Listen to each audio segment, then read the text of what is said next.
Hey everyone, welcome back to Midnight Recaps. Imagine surviving one of the most brutal massacres in history, only to discover that your biggest nightmare has been following you all the way to Hollywood.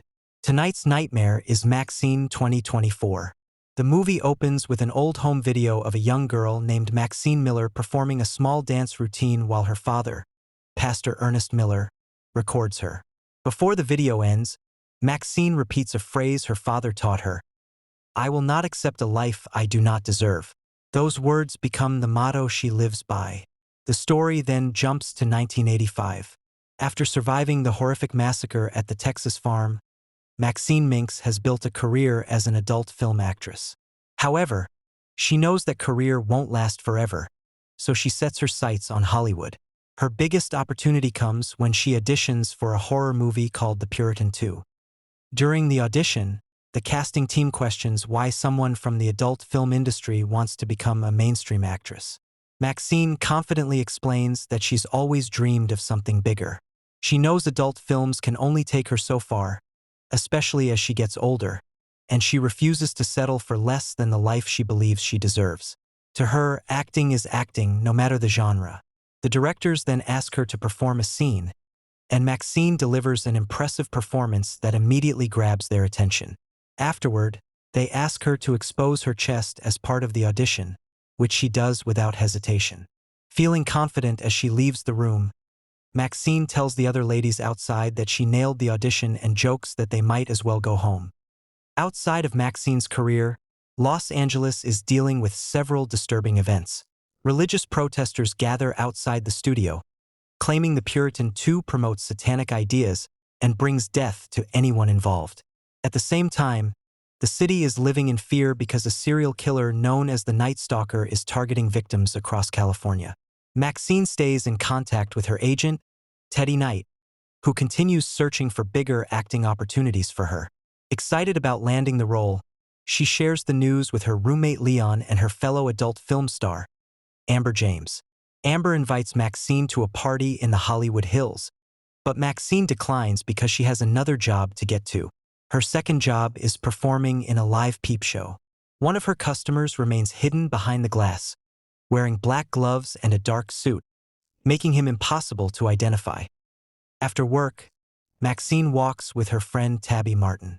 Tabby also invites her to a party, but Maxine turns her down for a second time. Once they separate, Maxine notices a man following her while carrying a knife. Instead of panicking, Maxine quickly pulls out her own gun and takes control of the situation. She forces the attacker to drop his weapon and humiliates him before leaving him badly injured as a warning not to mess with her again. Back at her apartment, Maxine receives a mysterious package delivered by a stranger who is being driven by a private investigator named John Labatt. Inside the package is a videotape. When she watches it, she's shocked to discover footage from the Texas farm, including recordings of her time there. That same night, Tabby and Amber are kidnapped. The killer records everything before murdering them and leaving their bodies in a nearby lake. The following morning, detectives Williams and Torres recover the bodies and discover strange satanic symbols burned into their faces. As production on The Puritan 2 begins, Maxine visits the special effects department to have a mold made of her head. While sitting perfectly still, memories of the Texas farm suddenly flood back, especially her terrifying encounter with Pearl. The flashbacks overwhelm her, causing her to collapse before the makeup artist helps her recover. After leaving the studio, Maxine notices a note tucked under her windshield wiper with a phone number. When she calls it, John Labatt answers and tells her they need to meet. The two meet at a restaurant, where Labatt reveals that he works as a private investigator. He says his employer has been searching for Maxine and already knows she was present during the Texas farm massacre. Maxine insists she had nothing to do with the killings, but Labatt doesn't believe her. He gives her an ultimatum: meet his employer later that night on Starlight Drive, or he'll expose her connection to the massacre. Not long after, detectives Williams and Torres track Maxine down to question her about the murders of Tabby and Amber. Maxine refuses to answer their questions, leaving the detectives even more suspicious. Meanwhile, filming on The Puritan 2 continues. Maxine finally meets the film's director, Elizabeth Bender, who has a reputation for being demanding and uncompromising. Unlike many people in Hollywood, Elizabeth doesn't judge Maxine for her background in adult films. Instead, she believes that experience has given Maxine confidence, toughness, and a unique screen presence that other actresses don't have. Elizabeth explains that she doesn't want The Puritan 2 to be just another horror sequel. She wants to create a film that audiences and critics will take seriously. She also warns Maxine that Hollywood can be unforgiving. If she lets personal problems distract her, the industry will quickly leave her behind.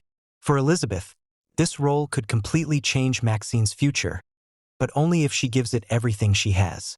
Maxine accepts the challenge without hesitation, determined to prove that she belongs in Hollywood. Later, while driving through the city, Maxine notices that John Labatt is following her again. She pulls over and confronts him. With her car keys clenched between her fingers, she repeatedly punches him in the face, leaving him battered and bleeding. As she walks away, Labatt warns her that things have now become personal. Wanting the problem dealt with, Maxine goes to her agent, Teddy Knight, and tells him everything. Teddy promises he'll handle Labatt himself and tells Maxine not to worry about it. Instead, he encourages her to head home and focus on memorizing her lines for The Puritan 2. That night, Maxine ignores Labatt's instructions to meet his mysterious employer and stays home studying her script. Unfortunately, someone else pays the price. While working late at the video store, Leon is confronted by the masked figure. The attacker brutally stabs him multiple times, killing him before disappearing. The following morning, Maxine is devastated when she arrives to find Leon's body being taken away. Later, Detectives Williams and Torres reveal that, just like the previous victims, Leon has been branded with a satanic symbol. The detectives once again pressure Maxine to tell them everything she knows, believing she's connected to the murders somehow. But Maxine refuses to cooperate, keeping her past to herself. Trying to focus on work, she returns to the set of The Puritan 2. There, she meets Molly Bennett, the star of the first film, whose character is being brought back for the sequel.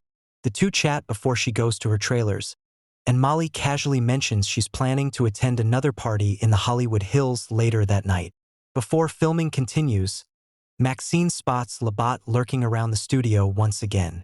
She runs through the movie sets to get away from him until security finally catches him and throws him off the lot. Later that evening, Maxine attends the party, where Labatt follows her once again.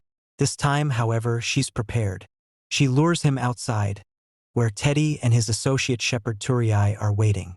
Shepard knocks Labatt unconscious, and they drive him to a junkyard. There, they lock him inside his own car and slowly crush it with heavy machinery. Despite Labatt begging for his life, they show him no mercy. Not long afterward, Maxine watches a news report announcing that another woman has been murdered. This time, the victim is Molly. Realizing the killings still haven't stopped, Maxine begins to think the detectives may have been right. She finally decides to visit the address Labatt gave her. Unbeknownst to her, Detectives Williams and Torres secretly follow behind. When Maxine enters the house in the Hollywood Hills, she finds old home videos of herself playing as a child. Moments later, she comes face to face with the person who has been stalking her all along. Her father, Pastor Ernest Miller.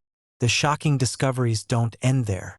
After accidentally knocking over a suitcase, Maxine finds dismembered human remains inside, including Molly's severed head.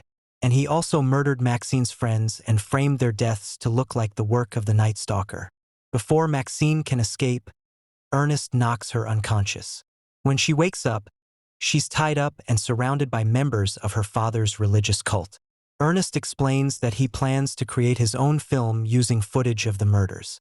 In his mind, it's a way to expose what he believes is the corruption and evil of Hollywood, while punishing the daughter who abandoned him in pursuit of fame.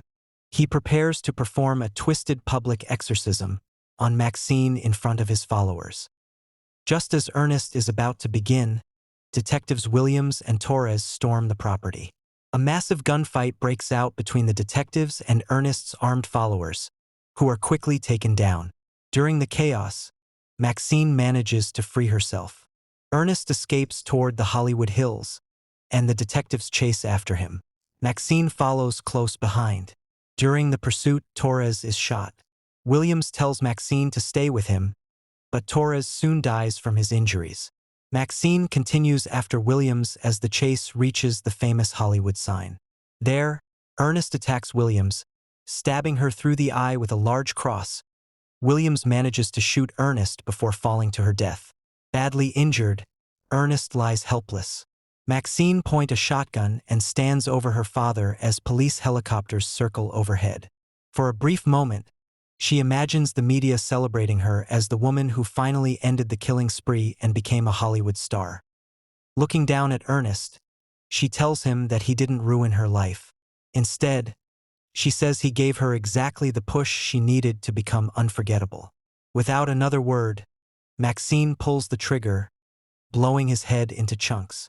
Sometime later, Maxine returns to the set of The Puritan 2. The cast and crew hold a moment of silence for Molly before production resumes.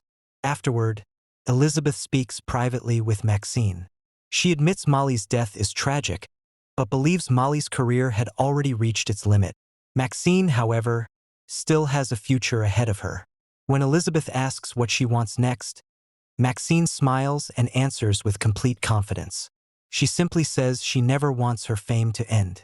That's the end of tonight's recap. What did you think of this movie? Let me know in the comments, and don't forget to subscribe.